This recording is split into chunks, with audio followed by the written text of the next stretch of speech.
जो काले साया पिछले 7 साल से पीछा कर रहे थे, आगे नहीं बढ़ने दे रहे थे, दुख दर्द समस्या में डाल दिए थे, कर्जे के दलदल में धकेल दिए थे, बार बार धोखा मिल रहा था, अपमान मिल रहा था, गलत आरोप लग रहे थे, गलत इल्जाम लग रहे थे, कर्जे के दलदल में फंस चुके थे, काफी सारे लाइबिलिटी लेना पड़ा था, प्रॉपर्टी मकान तक भी बेचना पड़ा था। लेकिन उस काले साये से अब आपको मुक्ति मिलने वाली है, और वही काले साया आपको वो सारे चीज, मान सम्मान, पद, प्रतिष्ठा, जिम्मेदारी, धन, वैभव, धन, वो सारी चीज वापस करने वाले हैं। क्योंकि हम बात करें मकर राशि की, और मकर राशि के साथ ही हम बात कर रहे हैं राहु महाराज की। जो राहु महाराज आपके जीवन में आपके बिजनेस, व्यापार, धन का आगमन, गुप्त शत्रु, धोखाधड़ी, अनेकों तरह की समस्या आपके जीवन में उत्पन्न कर दिए थे। आप विचलित परेशान हो गए थे, आपको समझ में नहीं आ रहा था आखिर ऐसे कैसे हो रहा है, क्यों हो रहा है। लेकिन जब आपके ऊपर शनि के 7.5 ही आरंभ हुआ था, तो आप खुद देख चुके होंगे कि किस तरह से राहु ने तांडव मचाया था।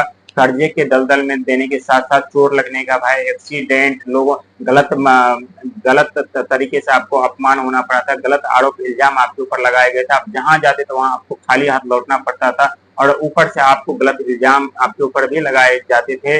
बिजनेस व्यापार बंद हो चुका, नौकरी छूट गई थी, घर में हमेशा कलह, परिवार कलह बना हुआ रहता था, परिवार चलाना मुश्किल हो गया था, पैसों का आगमन नहीं था, हमेशा मन क्रोधित, विचलित, परेशान रहते थे। लेकिन अब सबसे छुटकारा मिलने वाला है, क्योंकि शनि की रचाए हुए 7.5 साल इतना कम नहीं होता। 7.5 साल में बहुत कुछ बदल जाते हैं, बहुत कुछ परिवर्तन हो जाते हैं। लेकिन आपके जीवन में जितना दुख दर्द फिर आप झेले हैं, कहना मुश्किल है। क्योंकि शनि के 7.5 का जो दूसरे चरण का जो दुख होता है, वो हर कोई व्यक्ति नहीं सह पाता, क्योंकि दूसरा चरण अपने चरम सीमा पर होता है। जब शनि के 7.5 का पहला चरण आरंभ होता है, तो व्यक्ति माया जाल में फंसते जाते, हर एक कार्य उनके हिसाब से होते रहते हैं, और धीरे धीरे करके लाइबिलिटी, कर्जे के दलदल में फंसते जाते। लेकिन जैसे दूसरा चरण आरंभ होता है, वैसे व्यक्ति के जीवन में एक नया अध्याय शुरू होता है, और उस अध्याय में दुख, दर्द, पीड़ा, कष्ट, नौकरी छूट जाना, बिजनेस वगैरह बंद हो जाना, कर्जे के दलदल में फंस जाना, चोट लगने का भय, घर में बीमारी, परिवार में कलह उत्पन्न, अनेकों तरह की समस्या दूसरे अध्याय में आरंभ हो जाता है, और व्यक्ति विचलित, परेशान हो जाते हैं, उनका सगा संबंधित सब साथ छोड़ देते हैं।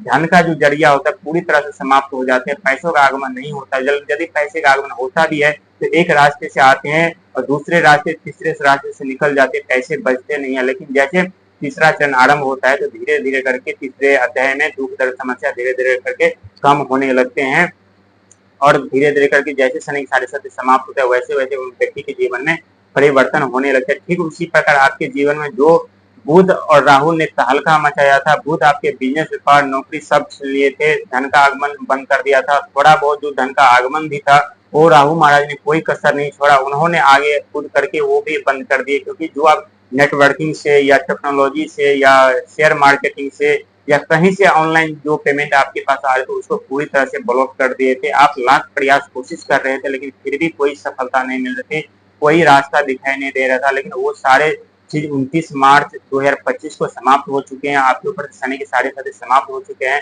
जो राहु आपको एक एक पाई के लिए तरसा रहे थे, तरपा रहे थे, अब वही राहु आपके ऊपर धन वर्षा करेंगे।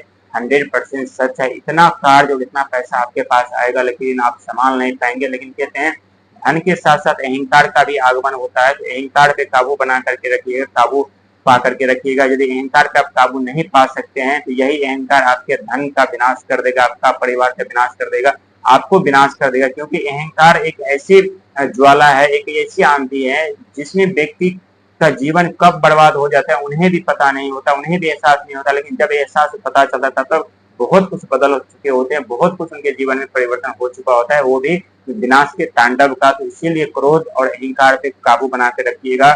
आगे बढ़ना है और ऊंचे पद प्रतिष्ठा जिम्मेदारी चाहिए आपको, तो हमेशा झुक करके चलिएगा। क्योंकि कोई आपको कुछ बोल देने से और बोलने से आप वो नहीं हो जाते। जो आप हैं वो आप ही है। चाहे हीरा को कितना भी धूप में दे दे, सोना को कितना भी गला दे, तपा दे, उनकी वैल्यू कम नहीं रहती। वो सोना का सोना ही रहते, चांदी चांदी ही रहते हैं। इसी प्रकार आपकी वैल्यू है। आपको कितना भी कोई कुछ बोले, किसी की बातों पर ध्यान नहीं दीजिएगा, और अपने काम में अपने आप भरोसा, अपने ईश्वर के ऊपर भरोसा रखिएगा। बहुत बड़ी जिम्मेदारी, पद प्रतिष्ठा आपको मिलने वाली है। साथ ही काम की तो लाइन आपके पास लग जाएगी। एक ऐसा वक्त था जो आप काम ढूंढने के लिए जाते थे, आपको काम नहीं मिलता था, लेकिन अब आपके पास इतने कार्य जाएंगे कि आप कार्य करते करते थक जाएंगे, फिर भी कार्य समाप्त नहीं होगा। और ये कोई कहीं कहावती बात नहीं है, 100% सच है, क्योंकि शनि और राहु की दृष्टि आपके ऊपर बनी हुई है, गुरु की दृष्टि बनी हुई है। एक तरफ गुरु महाराज ज्ञान पे ज्ञान आपको